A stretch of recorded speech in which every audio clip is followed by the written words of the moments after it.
আসসালামু আলাইকুম এভরিওয়ান, কেমন আছেন সবাই? আশা করছি সবাই খুব ভালো আছেন এবং আমিও আল্লাহর রহমতে খুব ভালো আছি। ফারহার ছোট্ট সংসারে আপনাদের সকলকে ওয়েলকাম। আজ আবারও একটি নতুন রেসিপি নিয়ে আপনাদের সামনে হাজির হয়ে গেছি। আজকে দেখাবো পেঁয়াজকলির একটি দারুণ রেসিপি, তাই পুরো ভিডিওটা দেখতে থাকুন স্কিপ না করে। আশা করছি খুব ভালো লাগবে। প্রথমেই পেঁয়াজকলিগুলোকে আমি কেটে নিচ্ছি।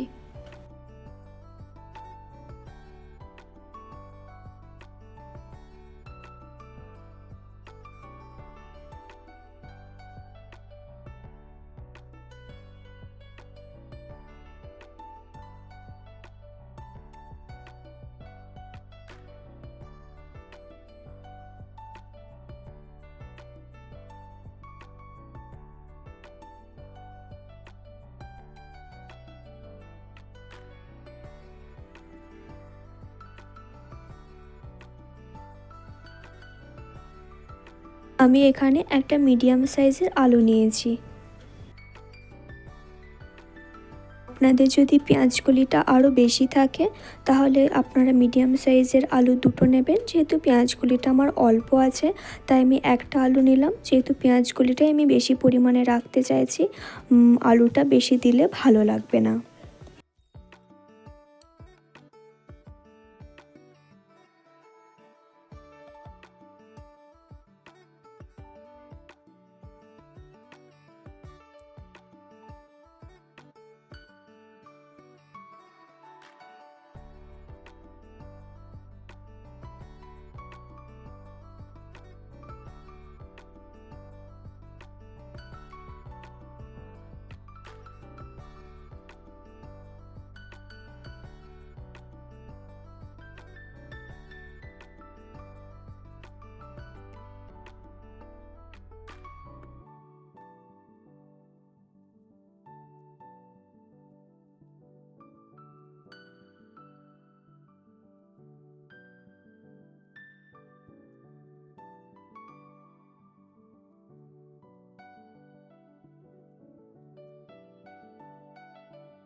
পেঁয়াজকলি এবং আলুটাকে আমি খুব ভালোভাবে ধুয়ে নেব।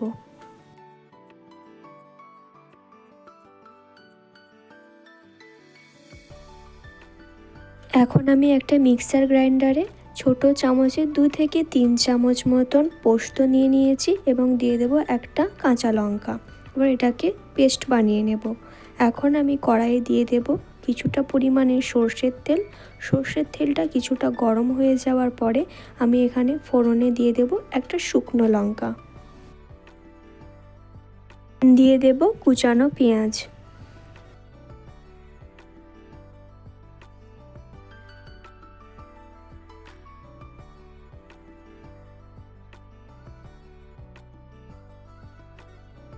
পেঁয়াজটা কিছুক্ষণ ভেজে নেবার পরে আমি এর মধ্যে আগে থেকে কেটে রাখা আলুটা দিয়ে দেব।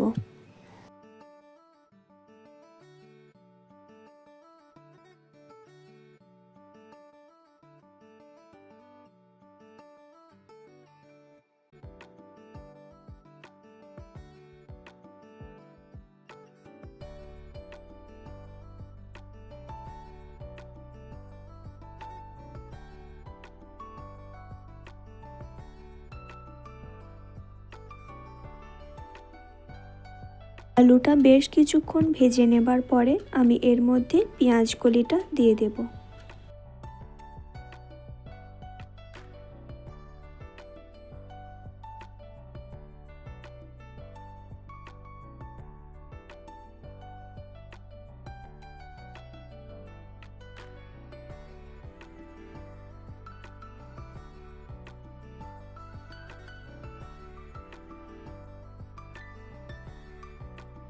পেঁয়াজকলি ও আলুটা কিছুক্ষণ ভেজে নেবার পরে আমি এর মধ্যে লবণ দেব।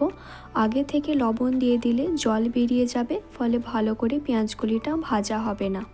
তাই আমি বলবো পেঁয়াজকলিটা কিছুক্ষণ ভেজে নেবার পরেই লবণটা দেবেন। এখন আমি দিয়ে দেব সামান্য পরিমাণে জল। পেঁয়াজকলি ও আলুটা যাতে খুব তাড়াতাড়ি সেদ্ধ হয়ে যায় তাই আমি গ্যাসের ফ্লেমটা লো করে ঢাকা দিয়ে দেব। ঢাকা খোলার পর দেখুন পেঁয়াজকলি এবং আলুটা প্রায় সেদ্ধ হয়ে এসেছে। পেঁয়াজকলি ও আলুটা যখন খুব ভালোভাবে সেদ্ধ হয়ে যাবে তখন আমি এর মধ্যে আগে থেকে পেস্ট করে রাখা পোস্তটা দিয়ে দেব। এখানে আমি হলুদ গুঁড়োও অ্যাড করতে পারতাম, কিন্তু আমাদের বাড়িতে কেউ হলুদ গুঁড়ো পোস্ততে দেওয়া পছন্দ করেন না, তাই জন্য হলুদ গুঁড়ো অ্যাড করিনি। আপনারা যদি মনে করেন যে হলুদ গুঁড়ো দেব আপনারা দিতে পারেন। দিয়ে দেব অল্প পরিমাণে চিনি। আপনারা বাড়িতে অনেকেই অনেক রকমভাবে পেঁয়াজকলি রান্না করে থাকেন, একবার এইভাবে পেঁয়াজকলি আলু পোস্ত রান্না করে দেখুন, আশা করছি খুব ভালো লাগবে। অল্প যেই জলটা ছিল সেই জলটা শুকিয়ে যখন এরকম গামাখা গামাখা হয়ে আসবে তখনই আমাদের এই রেসিপিটি কমপ্লিট। পেঁয়াজকলি দিয়ে আলু পোস্ত রেসিপিটি আপনাদের কেমন লাগলো প্লিজ কমেন্ট করে জানাবেন। একটা লাইক অবশ্যই করে দেবেন এবং আমার চ্যানেলটি সাবস্ক্রাইব করে ভালোবাসা দিয়ে আমার পাশে থাকবেন। সবাই অনেক অনেক ভালো থাকবেন, সুস্থ থাকবেন, নিজেদের খেয়াল রাখবেন। আল্লাহ হাফেজ।